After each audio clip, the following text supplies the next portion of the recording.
Hi, in today's show we've got some of this. Should we watch that in slow motion?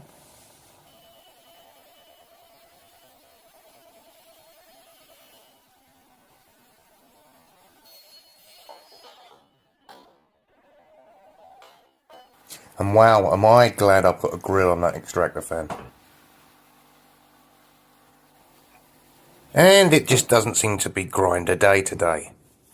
But before all that, I'm going to give you a very quick intro. I know it's a Vice video, but I keep doing Vice videos all week.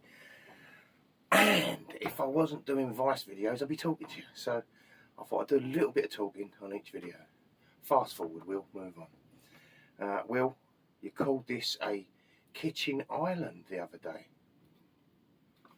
What sort of pauper's house do you live in where your kitchen worktops are made from OSB board? You let me have your address and I'll send you a donation. Right. Moving on. McDonald's. I can tell you, I'm not fucking loving it. A couple of years back, I live in the middle of nowhere, and you get to the end of nowhere, and I'm 2 miles from the end of nowhere. The town in the end of nowhere, they put McDonald's in. And for the last 2 years, the rubbish, the trash in my little village is unbelievable from McDonald's, right? These people are literally 2 miles, 3 minutes away, right? They've sat there for the whole meal, apart from the last couple of minutes, at the meal there, driven down the road, and then throw the rubbish out in my village. You've been sitting next to a bin for 10, 15 minutes. Finish your food, get out the car, put it in the bin. Job done. Anyway, I'm so fed up with this. There's just McDonald's rubbish blowing up and down the road. I walk my kids to school and they see the rubbish and they're not happy. It's little kids not happy with the rubbish. Grown adults that are throwing it out their cars. Fuck you know. So what I've done to alleviate this problem slightly, I sit in my car in the dark outside my house. And when I see a car go past with a load of rubbish come out the windows, I follow the car, right? And I follow them home. Make a note of their house number, road name, everything. Then I'll go back, right, and I pick the rubbish up. And now the first time I'd done this, I thought what I'll do, because I see the car pull into his drive, right next to where he parked was a wheelie bin, a rubbish bin. Well, you could have gone home and took that out and put it in your own rubbish bin. I thought what I'll do, I'll go back, I'll pick up his rubbish, and I'll put it in his rubbish bin. And then when he comes out in the morning and throw his normal rubbish out, he'll think, you know, I did my McDonald's. That looks like my McDonald's rubbish. How did that get there? Fucking hell. And he'd be a bit freaked out. Anyway, so I went back. I picked it up. I might have picked up some other people's rubbish. It was all McDonald's rubbish. I don't know who threw what. So I just picked up a load of McDonald's rubbish. Might have got a bit of dog shit as well. Not quite sure, but yeah, I did. Right.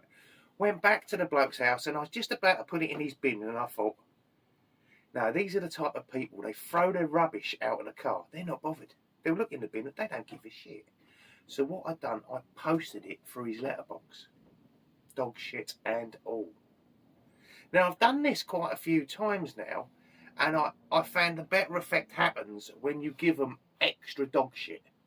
The more dog shit you can get through their letterbox, the less likely they are to re-offend, as I call it. I've even taken to feeding my dog some funny food, just so he has the shits, so I can scoop that up with the wrappers and poke it through their fucking doors. Now, the moral of this story is, if you go to McDonald's, put your rubbish in McDonald's bins. They provide enough of them. Don't throw it down my road, or you might get a fucking surprise. Right, let's get on to some vices, eh? Remember, I ain't fucking loving it. There's a little pin there. Corresponds on that side. The pin's just poking out the top. So let's knock the pin out first. A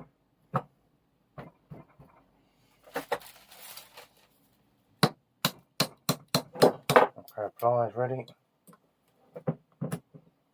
That's in there. Give it a bit of a clean. That's a nice clean bar though, isn't it, under all that yucky ducky.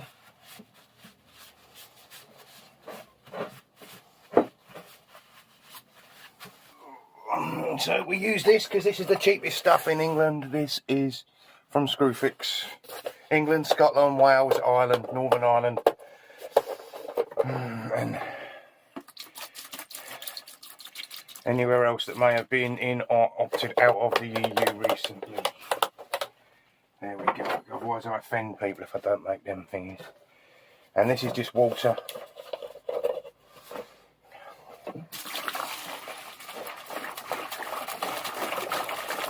That's why I've emptied it, so that I don't get confused. Because easily confused, yes, I get. Leave it in there for a minute. Leave that in there for a minute. Leave that in there for a minute. Tip them in there as well. And come back to that in a minute.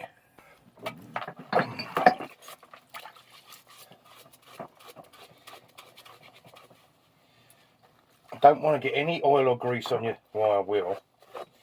And you definitely don't want to spread it around the rest of the vise, because your paint won't stick.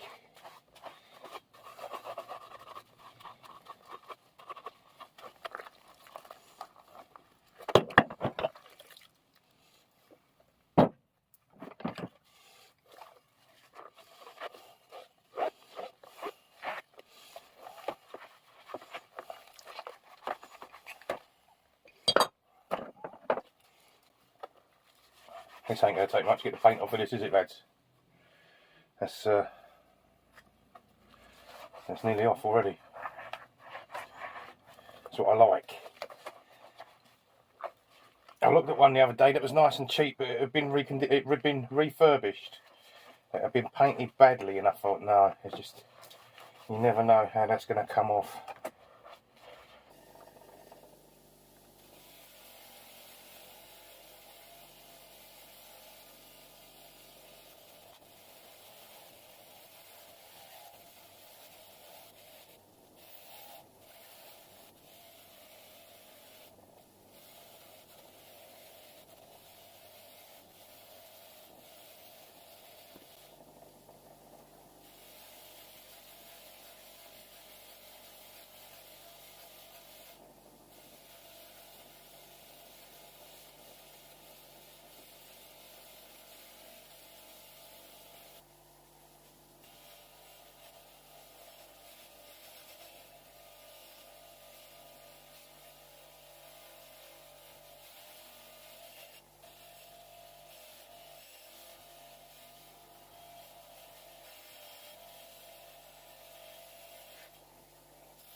So this is what happens without the extractor fan on.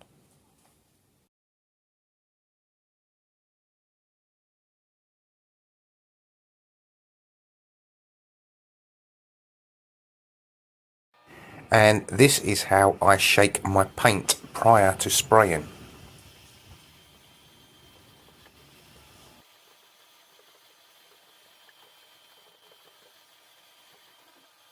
Obviously, the amount of spraying I do, if I had to shake every can by hand, I'd have forearm muscles like Will.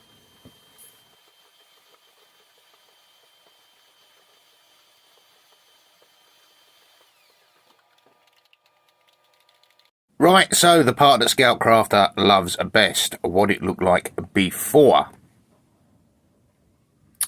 And what it looks like now. I'm happy with this one, and you know what? I'm gonna keep it.